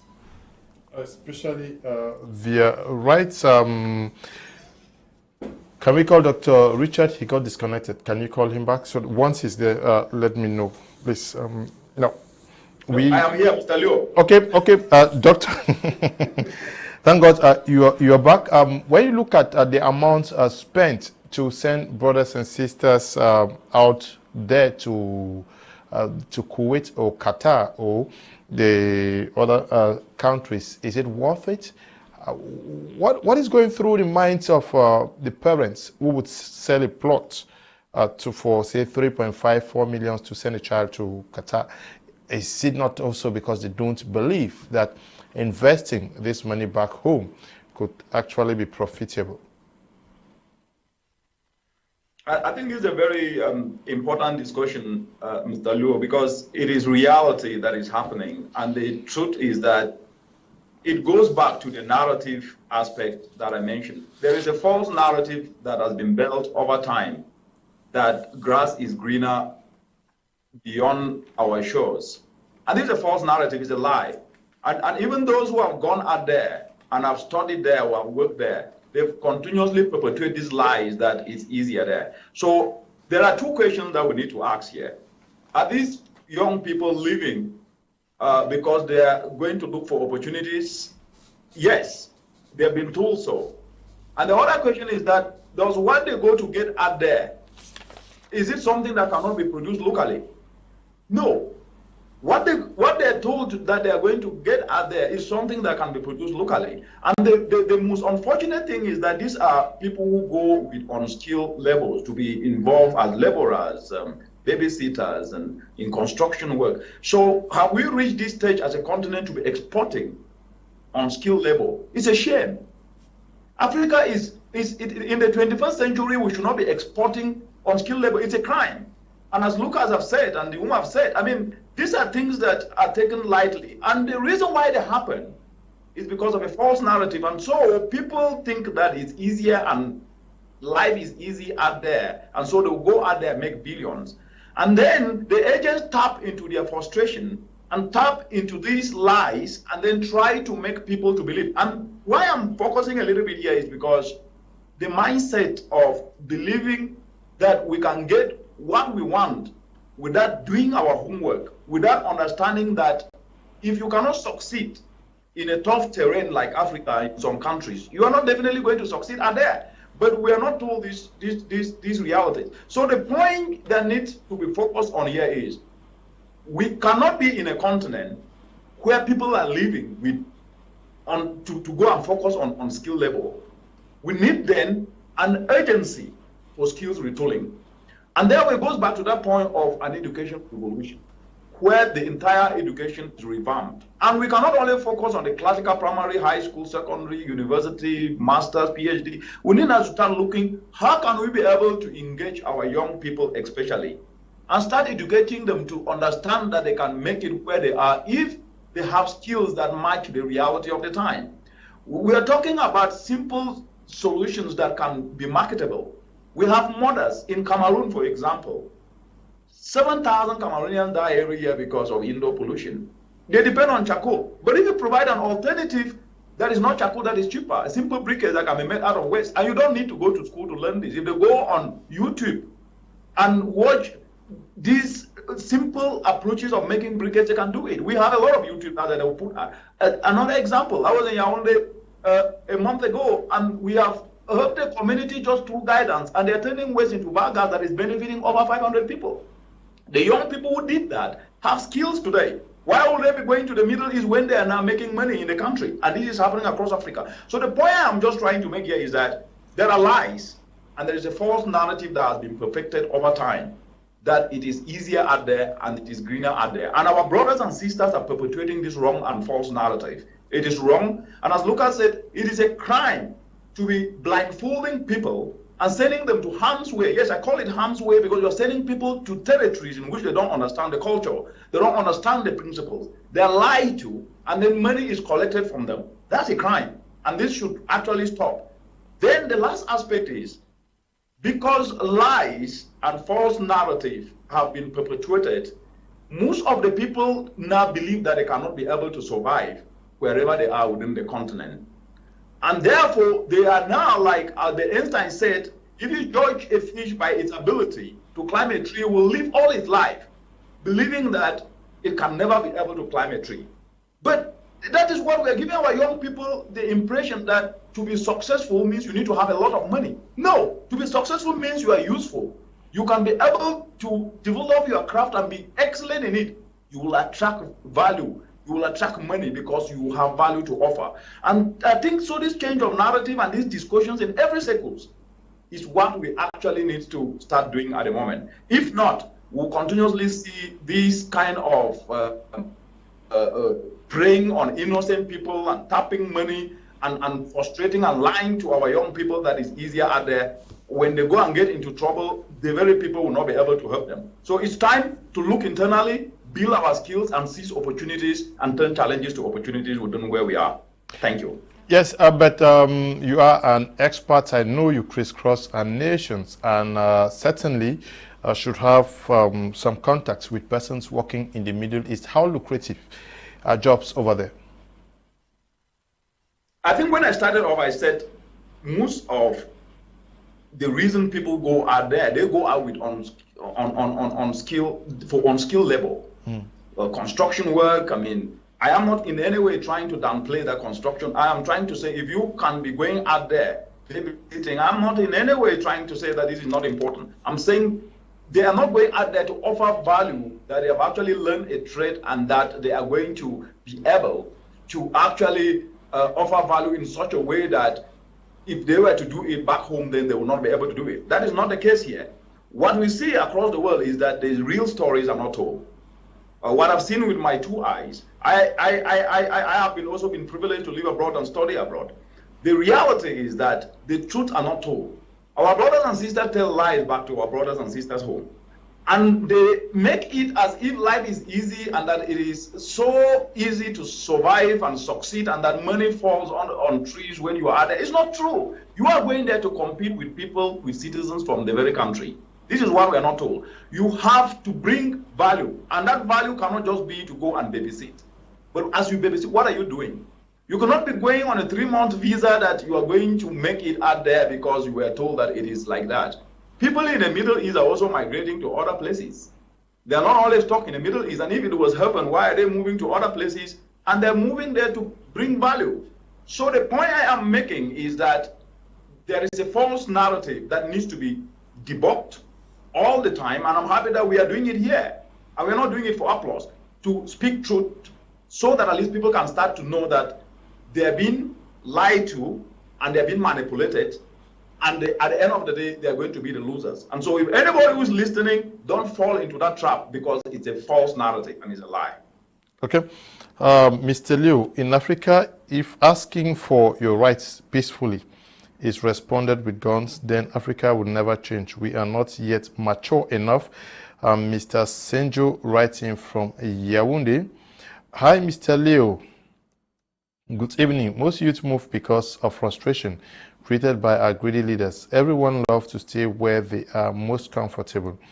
Africa focuses on what doesn't work for its nations. For example, building stadiums in Cameroon is a waste and misplaced priority for Cameroon's development, because they yield no benefits to the nation and help the youth in no way. Okay. Good evening to my media prime. Yes, the West is still responsible for underdevelopment and stagnation because of incomplete decolonization, poverty, and their strong influence in our economic, social, and mostly the advent of their religion, which have given a long way to enslave Africans. Aji Kizito, the mathematics philosopher and a bona fide Pan-African. Good evening, Mr. Liu. It's Francis from Malantuen. I really enjoy your program. May God give you long life. Thank you very much. Hi. Good evening. Dejoline from Nko. I love your program. Okay, that should be in Noni. subdivision, Bui division out there in the Northwest region. Good evening, Mr. Liu and crew. Taxation has made us lose trust in homelands. Thus, many young people choose to take the risk to make it out there. Many have come back and drove in smart cars and constructed mansions. Why not others? Felix is writing from Gusu. Good evening, Mr. Liu. Thanks for your continuous education. Before we blame the travel agents, let us also look at the attitude of families. When you draw up a project of just 1 million, no one will be ready to sponsor. But when they hear that you want to go out there, that is when they are running helter-skelter to put in money for their selfish interests. On the other hand, the authorities are to be blamed. When in Cameroon, we take 1 year to obtain an ID card and 2 days to deliver a travel passport, are they encouraging youths to go or stay? Ngala Etienne is writing from Bamenda. Hello, sir. Good evening to you and our panelists. I insist to the saying, to be successful does not mean to be wealthy. Tell our politicians and Cameroonians, we all think we are always poor, even when we have billions. That's because most of us think that success is wealth. Mopao is writing from Sweden. Please, Mr. Liu, Mr. Lefo number or other councillors, write to me after the program. I'll send you the number. Mr. Liu, good evening. Please, the man speaking on Skype, what is he doing in Kenya? Why is he not in Cameroon? Please, let's say the truth. Traveling don't favor everyone, but those I know who have traveled, be it Dubai, Europe, or America, they are well to do more than when they were here in Cameroon. Destinies are not the same. There are people who today are doing well because they travel out of the country. So the man on Skype should not be talking as if traveling is bad. I'm Ernest, writing from Limbe. He did not go to Kenya because of that job. The job took him to Kenya. It's quite different from what we are talking about. Mr. Liu, this is as a result of bad governance, because if you see most of the agents, they have certified documents and certificates to work as traveling agents. I mean, how do they get these documents? People will travel to anywhere to get comfort, being money or calm environment. Good evening, Mr. Liu, and to all of you in the house. Mr. Liu, I think Cameroon is blessed with all kinds of resources, but our problem is mismanagement. Keep on educating your people with wonderful topics every day, hoping for a better tomorrow. May God bless you. Devt is writing from Chang. Good evening to you. Devt, good evening to you all. It's Humphrey from Limbe. What I have to say is when a man sees a woman, he likes the woman, not love, because you can't love someone, okay?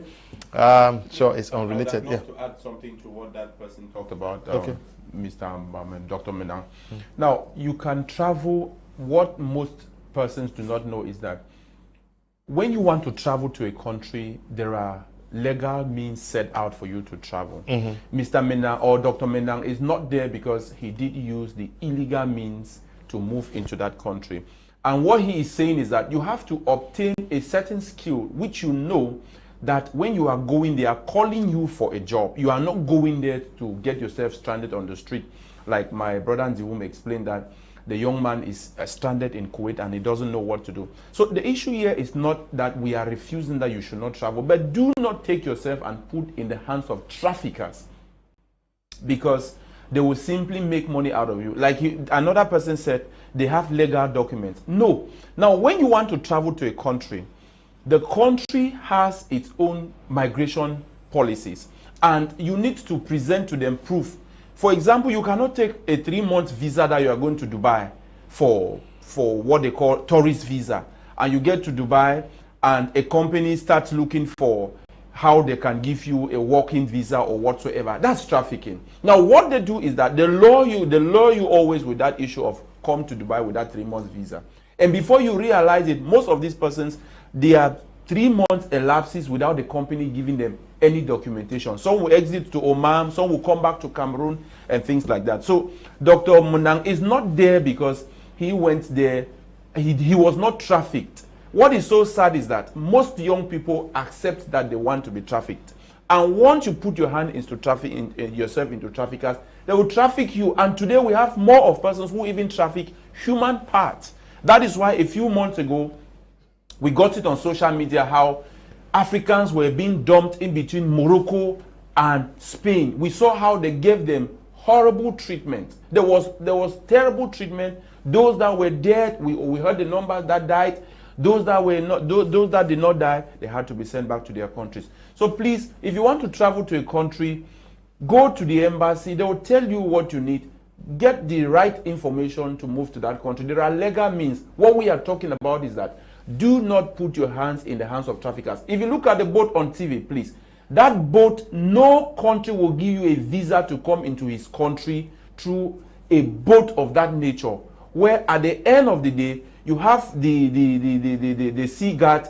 They can, sometimes they even fire the boat, and given that they are boats that will always be inflated, once they fire the boat, it deflates the boat, and what will happen, you start hearing about issues of how boat got sunk in the sea, this number of persons died. It is because that is not the means through which you have to travel. Thank you. Okay, but what should happen? We actually saw videos that came from Kuwait where some of our sisters were maltreated. They were crying. Last year we had videos from Qatar during the COVID, where our sisters were traveling. Yet are these agents not also checked by government? Should they not be checked? Well, Mr. Leo, to be frank with you, when you look at the way the number of the agents are increased, you will be tempted to believe that they are working in complicity with some government officials of many countries. If not, what actually explains the fact that after all the things that happened to our brothers and sisters in Kuwait and other areas in the world where we have been, denouncing these people from going to, our governments, most of the governments in Africa remain silent, especially the case of Cameroon. We don't see what they have done so far to see how they can salvage the situation and to rescue those who are already in the trap. Yes, but the state, just to come in, the state at one point in time sent planes that went to Qatar. No, that is not enough. That is not enough, Mr. That is not enough, Mr. Lucas. We are talking about this one because it is already transbordered. Remember that even in the corridors of the ministries in Yaoundé, we have documents who dine and drink with the ministers, which is a crime according to our penal code. But yet, none of them has ever been apprehended. We even have some of them who dress more than the ministers. The files must pass through them, or the files will never meet the minister. So we think there's a kind of complicity here. But us, who still have the voice and the mouth to speak, we will keep shouting and shouting until things change, Mr. Leo. I want to think that we all agree that our African governments, especially Cameroon government, has failed the youth. That is clear. Because mostly the ancestors, whom some of them of late have been speaking Spanish, Chinese language we don't understand, have taken center stage. But then, it is not reason enough for a youth to sacrifice his future to go and die in a no man's land. Some of us are in Cameroon. I, for one, I am not saying that don't travel.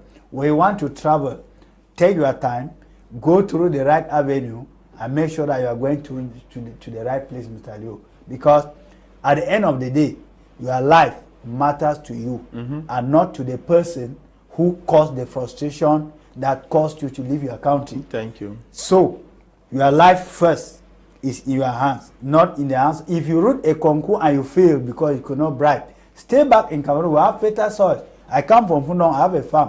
I have farms in Southwest. If I go to my farms, it is preferable than to go and be crying in Kuwait. They are calling people back home to contribute for money for you to come. It is better for me to die in my homeland and be buried there than to die in a strange land and be ferried home. Okay, good evening, Mr. Leo. It's Jackie from Magba. Cameroon is not a country to be. That's why most Cameroonians go in search of greener pasture. Good evening, Mr. Leo and his team. These traveling agents are mostly there to grow fat from people's sweat. Nduga Felix is writing from Tico. Good evening, Mr. Leo. I'm called Shadze, writing from Bamenda. Why most youth leave Cameroon is because of bad governance, bad leaders. This country is a blessed country, rich with natural resources. Good evening, sir. I'm writing from Baligam. Good evening to you. Glad to read from you from Baligam. Good evening, Mr. Liu. It's because immigration in Cameroon is not working. So I beg the government to create a commission for illegal traveling. So let the government join me in fighting Mohammed, writing from Morocco. That is Casablanca. I'm sure he was here. I received him on this, yes, where he is discouraging this because he has been in most of these North African countries, and he talked about the what trauma. happens there. Yes. So he is calling on government to discourage this. Yes. We have missed leaders. Also, our minds are stolen. Africans are job seekers, while Europe is job creators. Africans relate poorly with money. African leaders are all thieves, so we have the reason to cry. Okay, that is your opinion, but I will not call them thieves.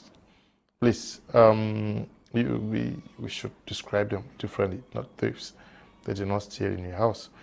Yes. Hi, I'm Schwab. My first day. Enjoy your program.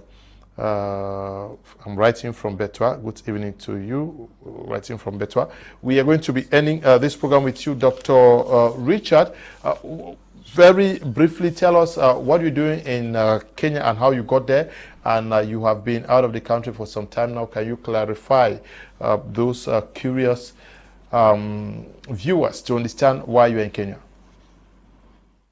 Yeah, thank you very much, Mr. Luo. And first of all, let me thank Lucas for, first of all, throwing light to clarify exactly that nobody is saying people should not travel. But we are saying when you are travel, you should travel for a reason. And that reason should not only be what you have been promised. I left Cameroon when I finished ENS in 2003, and I won a scholarship to study in England for a master's degree in environmental science. And later on, I got a PhD. I studied for a PhD and I finished and I work in Dublin University in Northern Ireland. And then I finished the research and I got a United Nations job and I was posted to Kenya. So what brought me here was value. So what we are saying is that if you are going somewhere, it should be something that takes you there. But let me just put this in perspective. What COVID showed was that you can work from anywhere in the world if you have a skill. I am here connected and I'm speaking on this show, but this show is not hosted in Kenya yet, but I'm contributing value. So the point is that if you are valuable and you have a skill, you can actually be in Cameroon and be contributing to jobs elsewhere in the world and you can make money. So the idea that you must leave Cameroon, you must leave Africa to become something is a lie. Actually, that narrative is what we are trying to push back. And I think, Mr. Luo, let me just end on this particular point. You see, there is a narrative which seems to be sinking very deeply and is more palatable to the young people that when you are out of the country, you are better off.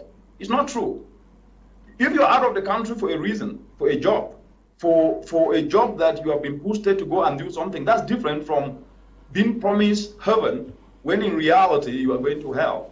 So the point is, anybody who is told something that he has not been part of is actually heading to catastrophe and not reality. So let's perfect our skills wherever we are and become better there, and we will see opportunities coming to us, and you can either leave the country or stay in the country and still be able to succeed in whatever thing you do. Thank you very much. Thank you very much, Doctor, for participating this evening. Thank you for having me. It was a great pleasure. Thank you to G. Lucas for participating all the way from Boya, Southwest Regional Capital. Thank you very much, Mr. Liu. I think with your permission, I just wish to say that Rehabilitate, which you all know, recover and rehabilitate for better tomorrow, we understood that with all the stops and all the lockdown that was given by the non-state armed groups and many more, we decided that the kids should not stay in the house. And what I'm saying is that if you have a child in your community and you know that that child is not going to school, we have a center in my 16 available for kids to go to school. So we are organizing a holiday program for the kids because we know that all of these breaks did not give them that number of hours they ought to have studied. And so we also want to complement it with intensive computer classes because we believe it's going to help them. So please If you are in Moya, My 16, wherever you are, send that child to Rehabet to get these skills, because our determination is to impact the young people with knowledge that is going to give them a better tomorrow. Okay, thank you too for coming. And the womb? Yeah, thank you, Mr. Leo. It's always a pleasure to be on Prime. And I think what we are doing today, nobody can deny the fact that Prime my media Prime, has touched the lives of many people in the world. It's no longer a Cameroonian phenomenon. So it's always a pleasure. Each time we are called up to give our own contribution. And we only wish to those who matter, they listen, they take action. Okay. For all, at the end of the day, we want a better society. Thank you, Desmond and Eli, for producing, and also to you, Tambe Bryant, supervising the work we do out here. Thank you to all of you who took time off to watch this edition of the program. Stay blessed. Bye-bye.